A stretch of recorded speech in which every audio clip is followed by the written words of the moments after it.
Our research group works on genetic diversity and genomics, proteomics, and DNA fingerprinting aspects of a number of crop species. I thank the organizers for giving me this opportunity to present my work in this conference. Today I am here to present genetic divergence assessment and selection of core genotypes in Indian pigmented rice. Rice belongs to family Poaceae. It is a diploid plant with chromosome number 24, which serves as the staple food crop of many countries of the world, including India. Most common rice is white in pericarp color, but there is some types of rice which is classified as pigmented rice on the basis of pericarp color variations such as brown, red, black or purple. The pigmented rice derives its name due to the presence of proanthocyanidins in red-colored rice and anthocyanins in black or purple-colored rice. There is, however, no black-colored grain which is noticed naturally in related wild rice species, that is, Oryza rufipogon. But the presence of red-colored grains is there in this species, whereas most of the cultivated rice, Oryza sativa varieties, have white-colored rice grains. The origin of pigmented rice is not known, but it is said to be a newly acquired trait in cultivated rice and has spread during long years of rice domestication. Now coming to the classification of rice based on pericarp color. From the longitudinal section of rice grain, it is evident that the presence of pericarp inside the grain is the one that is colored, variously colored, due to the presence of flavonoids such as anthocyanins and proanthocyanidins, which gives it the red or the black or the purple color pigmentation. This is clearly visible that this type of rice, which is the most common type of rice, is white rice. Then we have red rice, brown rice and black rice. So here a comparative account of proteins, carbohydrates, fats and fibers is given, which we can see that the highest protein content is present in this type of pigmented rice, which is dark purple or black in color, and the lowest amount of fat is also present in this rice, plus the fat is also low in other types of rice. However, the dietary fibers are high in red colored rice. Importance of pigmented rice. So what is the importance that makes it nutritionally active, and why there is a great importance assigned to pigmented rice? So this type of rice is free of gluten, cholesterol, low in sugar and fat, and its minerals are there which are high in concentration in comparison to other types of rice, giving it a nutraceutical value, that is calcium, phosphorus, iron, zinc and manganese. The type of rice is also high in proteins and dietary fibers. It is also a source of vitamins B and E. It consists of phytochemicals, tannins, phenols, sterols, gamma-tocols, oryzanols, etc. So looking at the composition of pigmented rice, it is readily used as a condiment, dressing and for the purpose of decoration in various desserts.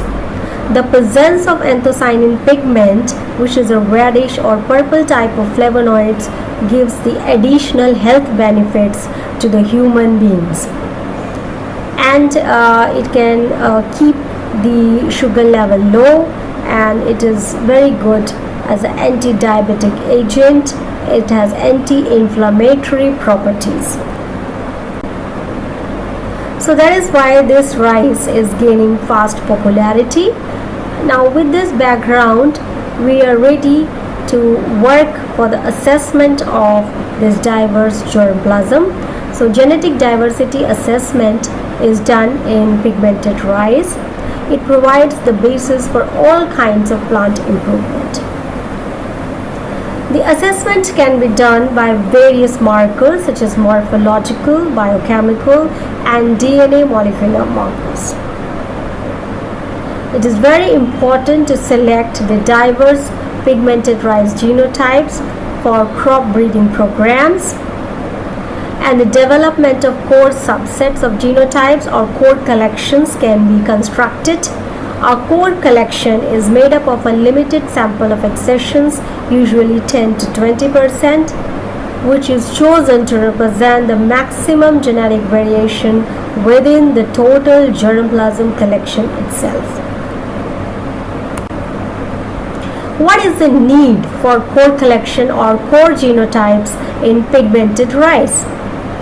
There is a huge diversity of pigmented rice varieties or cultivars across the world as well as in India, but it remains less characterized even in India, what to talk of world.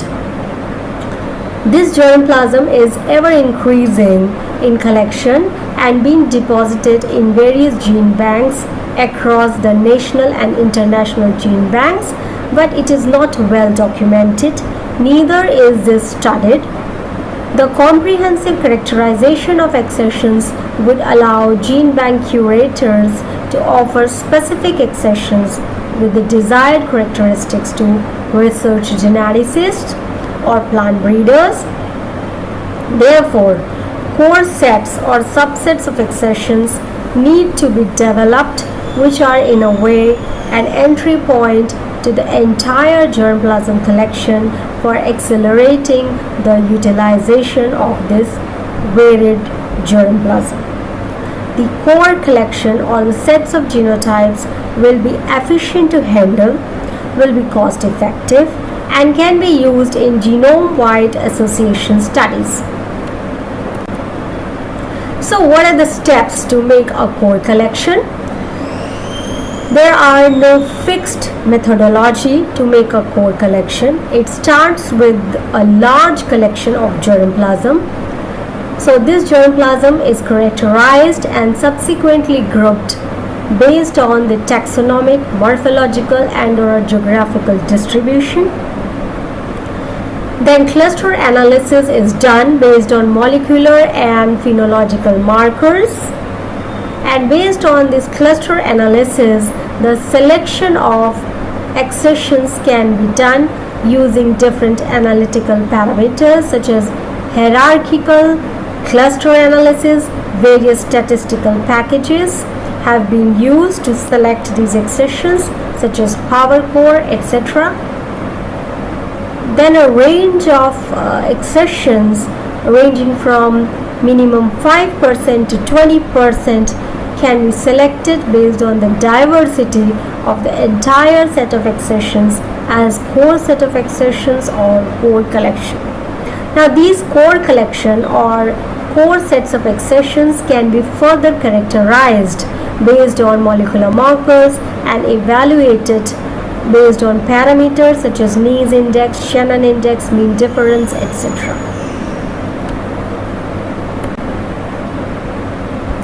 Germplasm of pigmented rice. So there is a varied large number of accessions which are held in the different gene banks of various Asian countries such as India, China, Indonesia, Thailand, Sri Lanka, Bangladesh, etc. In India, it is cultivated across various agroclimatic zones of the country in vast areas of different states. So we have procured around 150 accessions of pigmented rice with varied pericarp color such as red or black or purple, which have been procured from National Bureau of Plant Genetic Resources and IBST from India. This is the map of India, which shows the varied places from where this black rice or red rice collections have been done and deposited in the National Gene Bank, from which we have taken the germplasm. Now this germplasm first and foremost was analyzed in the field, and this is the color variations in the seeds. As we can see, the dark purple and varied colorations. In the field also, in the young stages as well, it was seen that there are color variations in the plant. And this is the adult plant showing the dark purple color in the panicles which have matured. And this is a range of colorations which can be visualized in a number of varieties which we have collected from Manipur state of India, which is also one of the centers of rice diversity. So here this particular variety Chakhao is a special type of a variety which is used in various religious ceremonies as well, and various preparations are done from these Chakhao. So various Chakhao types of rice are there, and plus other varieties with variations. The field cultivation was done using the standard agronomical practices for field cultivation to grow rice, and we followed the guidelines of National Test Guidelines of DUS, which is a distinctness, unique and stability test, and there are certain guidelines to collect the agromorphological traits by phenotypic characterization, and some practices which are done while cultivation. So we can see a number of plants being grown per accession. So different accessions were grown under field conditions, and the readings were taken in replicates. Here we can see the variation in the growth pattern of the various pigmented rice accessions. These are the representative pictures which show different types of traits like tiller number. So variation in tiller numbers can be there, less tillers or more tillers, lodging, upright, heavy grain filling. Culm length variations are also seen in different accessions or genotypes, and this is the colored panicle, and it is heavily grain filled. This is again lodging and variation in the color. So using DUS guidelines, we carried out the agromorphological traits characterization. So some quantitative traits and some qualitative traits were assessed across a number of accessions under field conditions. The qualitative traits are like panicle type.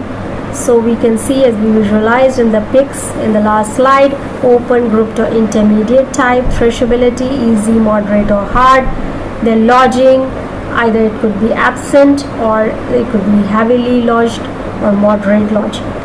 Then some quantitative traits such as days to heading, flag leaf length, flag leaf width, flag leaf area, culm thickness, culm length, total number of tillers, maturation cycle, number of panicles per plant, panicle length, harvest age, lodging, primary branches per panicle, panicle fertility percentage, panicle weight, 1000 seeds weight, and yield per plant were assessed and noted down. Many important agromorphological traits were studied, showing significant variations among the pigmented rice accessions. Based on these traits, genetic parameters were also calculated, which shows the variations among the genotypes was mainly due to genotypic differences, and environmental factors play minor role. The genetic parameters include such characters as heritability, then genotypic variation and phenotypic variations.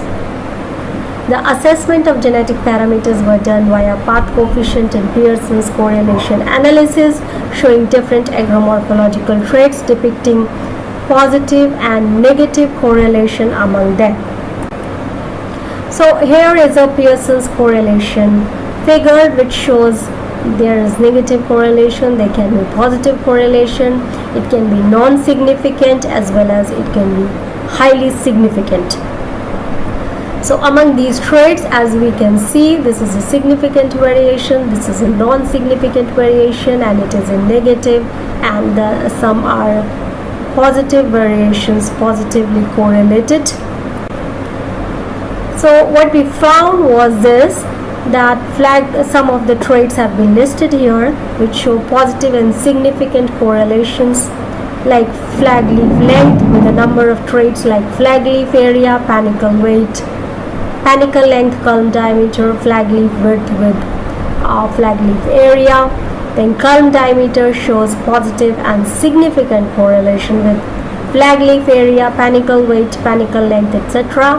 Plant height was also significantly correlated with yield per plant, panicle weight, panicle length and culm diameter. Then there are some negative and significant correlations with unproductive tillers with flag leaf length and panicle weight. But we also utilize certain molecular markers and protein markers to assess the genetic diversity. One of the most commonly used marker is random amplified polymorphic DNA, that is RAPD. So we have also published this work in one of the journals, and this has been represented a figure. This has been taken from our published work. It's a representative RAPD profile showing variations. Then we also try to look at the structure of these number of accessions on the populations. Actually, the naturally occurring population is non-structured. So we found that to make it structured population, it comprises of 4 subgroups. Then we were able to identify certain core sets of accessions which shows the maximum diversity and the minimum numbers, which have been listed here, which belong to different places of origin within the country, and they comprise of primitive cultivars and land races. And we also worked out the cluster analysis in more number of accessions, and the work is ongoing. Then another marker, that is seed storage protein marker, which is a major source of nutrition to the developing seeds, was also assessed. This is environmentally stable and gives the genetic diversity aspect of the crop species. So in rice we have different fractions of seed proteins like glutalins, prolamins, globulins and albumins, and the highest proportion is assigned to glutalins. So by SDS page we could identify those fractions, and the demarcation is done. This is also a representative picture from one of our published work. Here also we found in certain 50 accessions from Manipur cultivars, one of the states of India. We found that there are 7 distinct subpopulations which could be assigned. Then summarizing, what we can say is that the germplasm that we have collected from different sources in India, from one of the gene banks, and which belongs to different places of origin across the country, is highly diverse, as it is assessed first and foremost by the geographical locations, by the agromorphological data. So the genetic diversity based on RAPD marker was also seen, which was quite high, up to the 57.14% of polymorphism was noted among the various accessions, with an average peak value of 0.288. So this marker has been suitable to assess the genetic diversity. And looking at the structure analysis, we found that the number of accessions or the germplasm collection could be divided into more than one subpopulation and 4 to 5 clusters or subpopulations. Then some core sets of accessions could also be identified, and we are working on more number of accessions to identify the core sets of accessions using different parameters. Further agromorphological and DNA molecular marker will be used to comprehensively characterize the germplasm collection of pigmented rice. Thank you, and I will be very happy to take up any questions.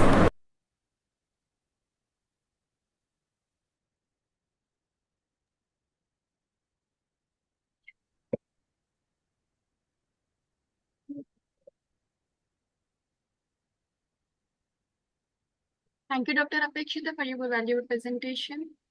Now the session is open for questions. Any questions for Dr. Apekshita?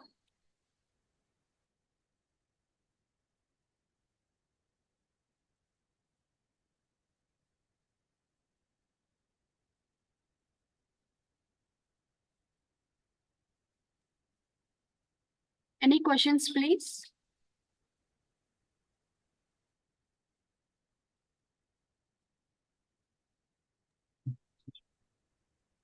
Okay, doctor. I think there is no questions. I'll share your email ID in the chat box. If anyone have a questions, they will contact you through the mail. Thank you. Thank you so much.